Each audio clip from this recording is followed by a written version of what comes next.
Welcome back to another lovely box of, wow, I'm still actually surprised that I'm getting to this corner that there are more 80s and 90s stuff that's been packed away that I did not have any idea that was there. So I'm pretty excited about this. Again, I have not been through this tub for probably even a decade, which is just wrong on so many levels. Oh, no, no, no. But we are here to solve that. So here we have, right off the bat, the Bakugan love. For all my Bakugan people, which is like 2 of you. Yeah, I don't know anything. This is Reaper. $1.74 I paid for it. This time they included the actual Bakugan and then this is the actual character represented in the cartoon with his trading card. A little bit of a difference between the two. What do you guys think? But funny enough, this is what they care for, not so much this. $1.74, probably worth $20, $30. I don't know. It's hit or miss at these things. They could be $10, they could be $50. I don't know. I just don't know. No, I just never collected Bakugan heavily enough to where I can sit down and start hammering out all the character names. We have Eliza. So of all the figures from Kenner Gargoyle, she was a peg warmer to a point. Not super peg warmer, but even after going to a number of shows, she would show up in the $4, $5 bin under the table. You wouldn't see the other characters, you would just see her. And this is more of the concept of the mid-90s where all female action figures are valuable and you can flip them. So scalpers would pick these characters up all the time. Even Zap from American Gladiators was being picked up and being sold for $20. And I think that really gives more of the credence to that she was a peg warmer in my mind, but more in reality, it was just so many were preserved carded because of these scalpers and they sat around the shelf on people's shelves in general. So I'm happy to have it on a clean card, no problem. Keeping it, probably would only say $15 for Eliza at this point. She's just still out there. We have another character. It is Falconeer. We're just going to move on quickly from that. Uh-oh. Did you guys see some of that little bit right down there? 5 years ago, you guys wouldn't have given a rat's butt about that. But now you're all like, oh my God. So we'll get to it. I'm actually surprised to see them here. I knew they were coming up, to be honest with you. At some point, I was going to bump into them. So this is a fascinating piece. This is the Dino Trackers, because they all speak like Arnold. So what this was is Hasbro in alliance with this company called Toys R Us. Has anyone heard of them? Are they still around? Hell no, they're not. Should have gotten with the game, but they didn't. They died. They went the way of the dinosaurs. So they worked with Hasbro to make a special edition Jurassic Park series for limited time, just for Toys R Us. And they went back and they reissued the Jurassic Park 3 action figures in new colors, which was smart. That's why I keep saying, if you're going to reissue this stuff, new decos, new colors, awesome. Little Spinosaurus. Flip the puppy over. You can see more Jurassic Park 3 characters here. And this is just Marine Patrol, just more basic stuff. None of the characters from the 3rd movie. And of course, they made the giant roaring T-Rex in brand new colors. And they did okay in the store to a point, and they were blown out, and then those became much more difficult later on. So I picked up a couple pieces. The Jurassic Park line, it's huge. It's collected thoroughly. So many collectors out there for it. But they love the Kenner stuff, and of course the Mattel stuff now. But when it came to the 3rd movie, Kenner Hasbro at that point decided to scale down the action figures, and they did not follow in line with the 5-inch, 4.5-inch scale of Jurassic Park and Jurassic Lost World. People don't give much love for these. Even if you found the Jurassic Park 3 action figures, the Dino Trackers here aren't probably going to be worth too much money, probably about $35, $40, while the dinosaurs they did, those are where the money is. Because there's something about Jurassic Park and people prefer dinosaurs. Who would have thought? For Robotech, we got a little Max Sterling VF1J little figurine. This is just at that point where they're beginning to produce Macross Robotech toys. And it's like, yay, I'm so excited. Look, they did a VF1D, because the VF1D from the original earliest episodes where Rick meets Minmay. And you're like, oh my God, it's the Valkyrie. The Valkyrie turns into a Battleroid and all that. They never actually made that transforming figure for Takutoku or Bandai. So I was all excited when these were coming out. They produced a VF1D. Literally it's worth $5 what I paid. But it's Robotech. I have a loose ones. More Bakugan, which is great because that just means more stuff for sale. So this one is Serpenoid. Yeah, just same as the old. Hey, there's a couple in here. We're gonna get into them very shortly. We got You Got a Friend in Me, which is so wrong in so many ways. So we here have Raiding. This is a little Bandai reissue. So this is Bandai trying to capitalize in probably the mid 2000s on Shogoken revival. And this is, if I'm correct, brain fart, Raiding. Second version, because Raiding actually had like 3 different versions. Oh my God, I mean, my memory just scrambled. But pretty much it's a nice just die-cast toy. And if you guys don't know the characters, they're popular in Japan. They had their own anime series. And none of us saw any of that stuff. We got like Voltron. And, oh my God, I think it's just Voltron. That's it, to be honest with you. But in general, they were then produced, the toys in the US, as Shogun Warriors with the help of Mattel. And then later on, we got Godaiken. So this is just a wonderful little, and it's nice, but I don't think it has any value, and I can let this stuff go. We have G.I. Joe. I always tell people, you can love G.I. Joe and you can love Transformers, but you're leaning to one side or the other.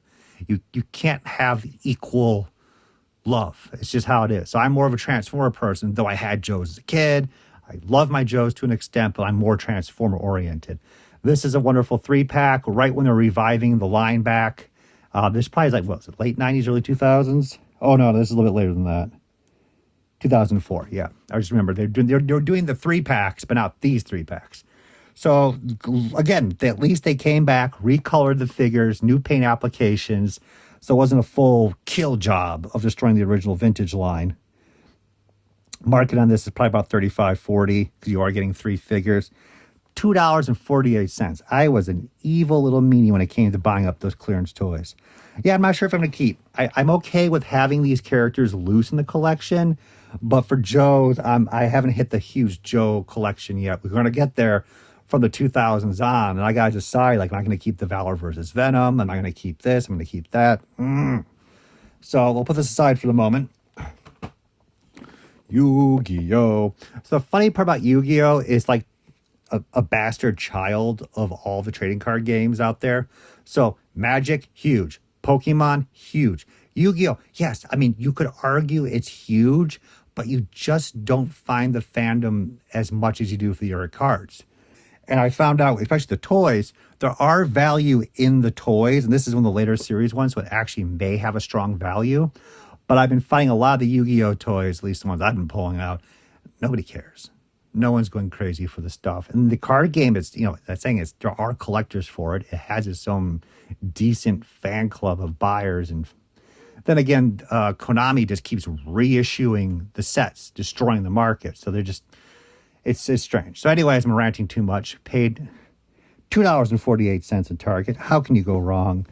I like it. It's cute. It's weird, but it's not calling to me. And I need to sell this stuff. So I hope it's worth some money. Future Alex, please don't call me a moron. It's getting a little old. Let me know how much it's worth. We have Roboto. So Roboto was at KB Toys for $5. Look at that. 2004. Great sculpt. Absolutely solid piece. More uncommon than the other characters, as you guys know. I don't know. The 2000X line, most carded figures are $25 to $30. This one could be worth a little bit more because it's towards the end of the line. End of the line. Oh my God, I remember Evil Lynn. She was like the money for scalpers. And I went to the Mattel store in El Segundo, in California, and the line just hit with the Evil Lynn. So, like, if you're going to get it anywhere, you're going to get it at the El Segundo Mattel store, right, guys? We walked in there, and it was just pegfuls of all the Skeletors and nothing else. And I think we did talk to one of the employees and pretty much found out that the employees themselves have already plucked all the evil limbs out and scalped them themselves. So that just was like kind of the fun. And we are continuing on to uncover the street sharks that have been foretold in the ancient toy text. And the ancient toy druids talked about the prophecy, which I ignored, which said buy more and discount. Yes, stupid. Anyways. Again, who knew? Who knew? Like anything else, hindsight 2020. We now have Jade from Mortal Kombat. 3 for $10. Absolutely disgustingly cheap. Like your lizard brain, just when you walk in as a collector or even as a dealer, you see Mortal Kombat and are 3 for $10, 4 to 5 inch tall action figures. You should just buy everything. And we're like, nah, man, I'm going to buy Jade and Shao Kahn. And that's about it. They were nicely done. I am very pleased with Toy Island on these figures. As you can see the lineup down there. Great assortment, great size, and great value. Jade just was around a little bit more often. She did end up selling out, as you guys can guess. These are uncommon to find. They don't have a strong market value, but they're wonderful. And it brings me back to my happy days, which I know a lot of you guys have, playing Street Fighter and Mortal Kombat. I remember Mortal Kombat 2 was beta tested because Midway was located in Chicago, and they tested it at a place called Super Just Games up north. And little did we know, we walked in, my brother and I, and we're like, oh my God. And there was the Mortal Kombat 2 cabinet, and nobody was playing it. Like they just must have dropped it off. And like just like you guys, we were trying to figure out the moves, writing them down and little notes and everything. And then putting your quarter up there and fighting everybody else. Yeah, those were good times. But Mortal Kombat 3 wasn't as exciting for me as Mortal Kombat 2 and then Killer Instinct. And I just kind of waned off. 2 is like where I draw the line. Anyways, probably about $20. I have no idea. But it's a keeper. I still like my Mortal Kombat, and it's not going to break the bank to keep these unique figures. The Tick Spoon. This cartoon, if it was released right now on TV primetime, would be successful. It still holds up to this day. The humor, the tone, the dialogue, everything's there for this series. $2. Look at that down there. Damn. The figure line did pretty well. They had the talking tick. I did like the I Dig Dinosaur Neil shirt version that talks. Figure I'm holding right here, if I'm correctly remembering, was the more difficult figure. It was a PVC that I believe was mostly offered in Canada. Oh, poor Canada. And it might have some value to it right now, but I think the time has passed where people are going passionate about paying premium prices for this. Though I will take that back after I say that. The Galoob got the license for Micro Machines of the Tick that were never produced. And somebody did list them recently. They got very close to production. And they got pretty much like $500 a pop for the car and one Micro Machine little mini figure of the character. So, I mean, okay, there are some diehard people. But it's a really nice figure. I don't have much Tick package, so if I'm going to have any, might as well have one or two of these, especially Dinosaur Neil. Back to Zoids. So, as you guys can hear, I opened it. It's an empty box. How smart am I? Very neat piece. Love the Zoids. Love all the designs of them, especially since they go back to animals and dinosaurs and all that. Hasbro, again, was smart this round with repainting the originals and issuing them in the U.S. with the animated series that had came out. So we have new color variants. I just fell in love, and I have one of each of them sealed. But this one, obviously, I built when it came out when I was in school. Love it. Not worth anything. Probably about sealed about $30. We're getting there, people. So we might as well just go for this. Turtles in a half shell. Where's the other half, if you think about it? Where's the other half of the shell, right? These are a little bit tougher, I would believe. The first series ones with just the character heads. This is movie 3 style, and I have all 4. I don't know if there's a value of these. Check that out. I paid $1 a pop at some toy convention somewhere. And they're like, I just want to get rid of these. I don't know what they're worth, to be honest with you. They could be worth $10 each. They could have found cases and cases of these. And that's the thing with turtles. No, sorry. And that's the problem with a lot of these novelty oddball items, though granted LCD watches are a little bit higher cost to make, but somebody out there could have found an entire caseload of these. The entire market just gets sunk. Everything here was sculpted based upon the action figures and then used that reference to sculpt the front here. I just think that's really kind of cool that the action figures were utilized. They should have a style guide being sent out to the company, Hope Industries, to make proper character development, but they went right for the action figures, which is a little unusual, but it does happen. Yeah, I'm curious what they go for. I don't desperately need them. If they're worth a little bit of money, let's just bounce them out, right? Okay, people, you waited the entire time for the Street Sharks. Let me regale the time of long ago, like Mako did with Conan. When Street Sharks came out, I was a little bit older, and I liked them, but they were past that point where I would play with toys. I just admired them and look at them. I never bought any, of course, because I just, I was buying Power of the Force 2 and a couple other things during the collector mentality versus, I said, playing. But I walked into Toys R Us, and they're $2.97 each, sealed, all on blowout discount. And even then, I was like, I might as well buy these and keep them. So at least I had some limited intelligence to pick up sealed dead stock Street Sharks. Unfortunately for me, it was not the first series, which I now realize. The first series is going huge banana bucks, which is not as good as pineapple bucks, but hey. But I'm still happy to have them at $3 each. Now, there's 4 of them here. There might be more coming up later on. I don't know. I don't remember how many I bought. I don't know what's going on. I'm just happy I found it because like a couple weeks ago, I was thinking about like, did I ever pull those out? I mean, I wish I bought more, but... and to give you guys the idea, like nobody cared about Street Sharks. Now, let me get that a little more detailed for you. People collected Street Sharks. They had an animated series. They had a light comic book, most likely. I haven't checked into that. The toys lasted, what, like 3 years? I mean, that's pretty long. So there are collectors for it, but they were not paying money for these. They were mostly regaled as just fun toys of the 90s and not going for a big buck. So most of these characters you could pick up loose, complete for $20 each on eBay, up to about 2017, 2018, I'd probably hazard. And it was a little slowly every year a bump in the increase in the market. But of course, as you know, when 2020 hits, everything went crazy. And all the people dived into Street Sharks and Turtles and all these 90s toys.